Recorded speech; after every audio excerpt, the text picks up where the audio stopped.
Nanites are the real currency in No Man's Sky, and I have two ways you can get them reliably and easily. Stick around and I'll show you what you can do to get unlimited nanites whenever you want, and how you can do it safely. My name is Dread Captain James, and I'm a Twitch streamer, YouTuber, and content creator. I spend most of my time in No Man's Sky, and even after almost 2,000 hours of gameplay, I still manage to learn something new every single day. I don't want to waste your time, so let's jump right in.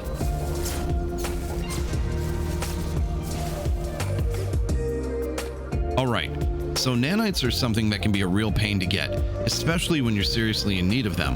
Most of the time, you need a lot of them too, so I put together two reliable ways in this video to get them.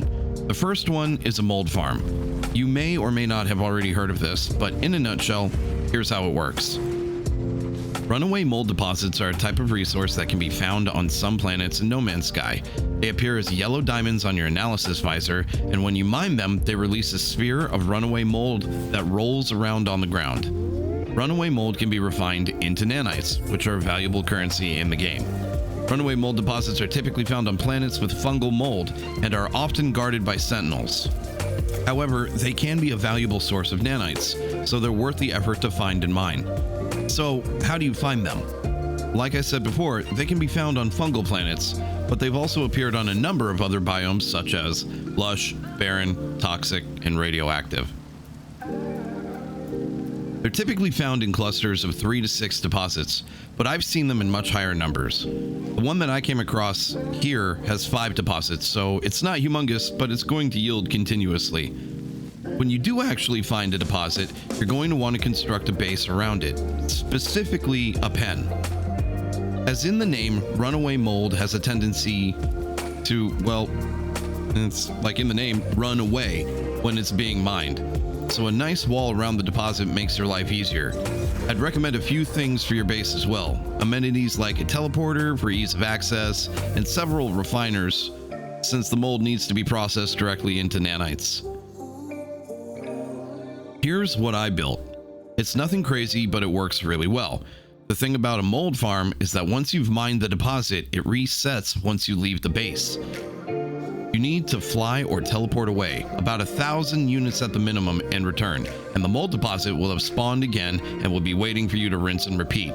The other thing I should mention is that you should also have your multi-tool set up specifically for mining to get the most out of each trip to your farm. We talked about how to place modules in the last video. I'll link that in the description in case you haven't seen it. A mold farm is forever, and the bigger the farm, the more you get per trip. The refining process can take some time, so having a lot of refiners is good so you can show up, mine the mold, put it in the refiners, leave it, and come back and do it again.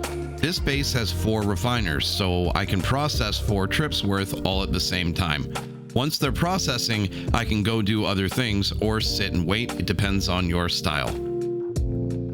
Alright, so runaway mold is a very reliable way to get a lot of nanites steadily, but it takes a bit of setup to make it work and a bit of luck to search out and find a curious deposit.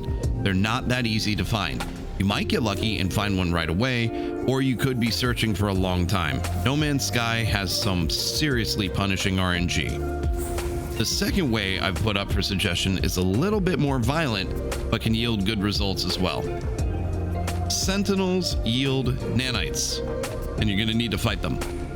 Hear me out, this is weird, but it's totally true. If you kill sentinels, they will drop salvaged glass, and when you open that, it will very often drop sentinel modules, which can be used to enhance your multi-tool and exosuit. Each one of these is worth 480 nanites, and a good fight with the sentinels can produce thousands of nanites. Fighting sentinels can be dangerous though, right? Well, there's ways around everything. If you choose to engage the sentinels in combat and get that sweet, sweet treasure they carry, one of the best ways to do it safely is from cover.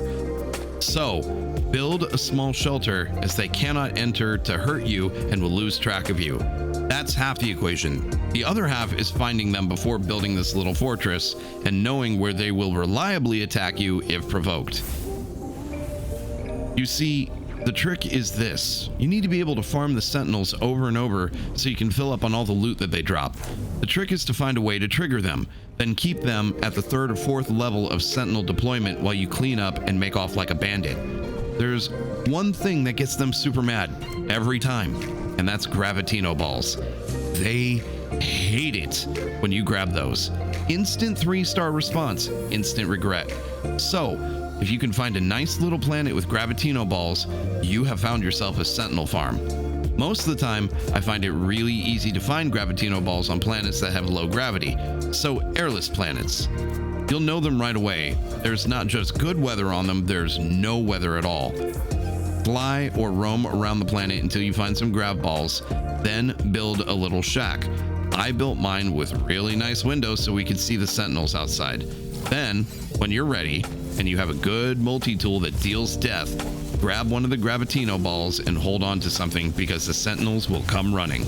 Fight them all the way if you like, making sure to pick up all the canisters that they drop. Use your little shack to keep you safe if they overwhelm you, and if you want to engage them safely, shoot them from inside.